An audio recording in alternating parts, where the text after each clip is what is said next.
Welcome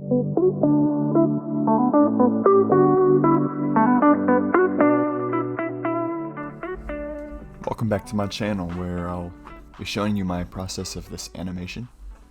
I'm going to try to show you this forced perspective kind of cinematic view of a short action. The dude's going to be taking his fist into the ground, kind of tossing a big huge cavern through the dirt, and I want the camera to kind of circle around the person as he does it. Here I'm having the camera right below the person as like some kind of intense underneath forced perspective, and he'll be leaning down closer to the camera.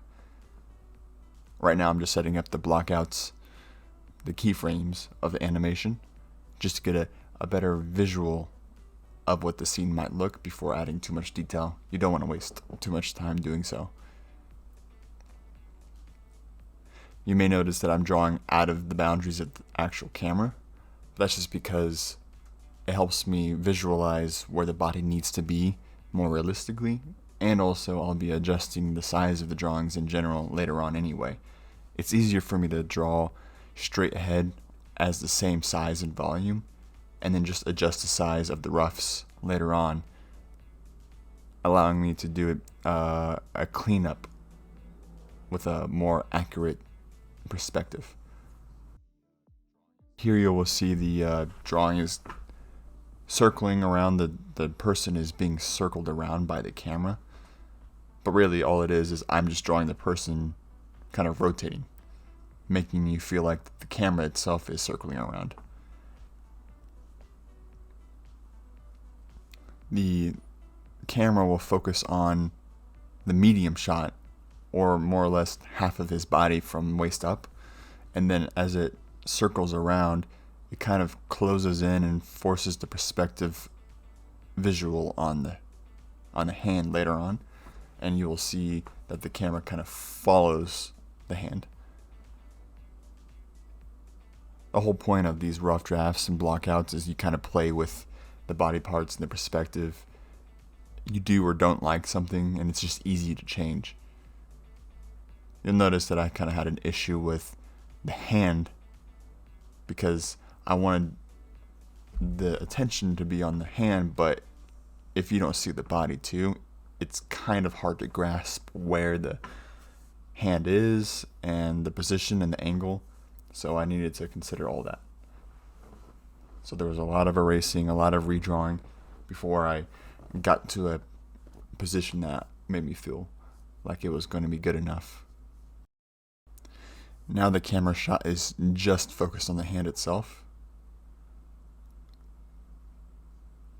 getting bigger because it's getting closer to the camera. And I'm also going to animate the rocks that the hand kind of dives into, or the ground, the dirt. As the hand is further away and gets closer, you see a lot more frames, but as it passes the camera, it's less frames. It'll show less of the drawings because it happens really fast.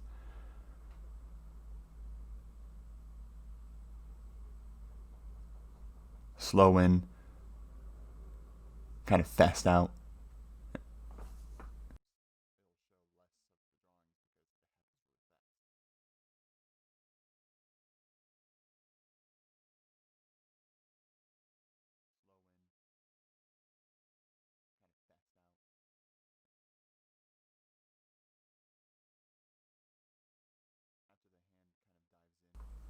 After the hand kind of dives in before it finishes with the rock animations, I zoom out really fast, change the camera location, and then it continues the action. That way your mind is still connected with the scene itself, and you don't think this is just a whole nother scene or a whole nother person.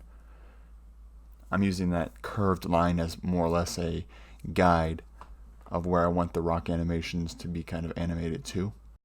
The rocks expand forward, and as the rocks push forward, the rocks behind from the origin point expand more slowly.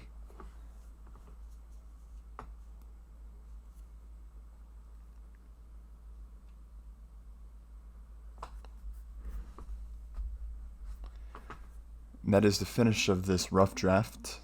I'm going to post another video of me cleaning it up, making a little bit more of a character design style, and then adding in-betweens. If you think this video was informative and you liked the scenes and you want to see more of my work, please like and subscribe, and you will be seeing more of my posts coming up soon, and a continuation of this animation in particular. I would like to get this start to finish and you can see my entire process. Thank you for watching, and this was Pixel Nomad.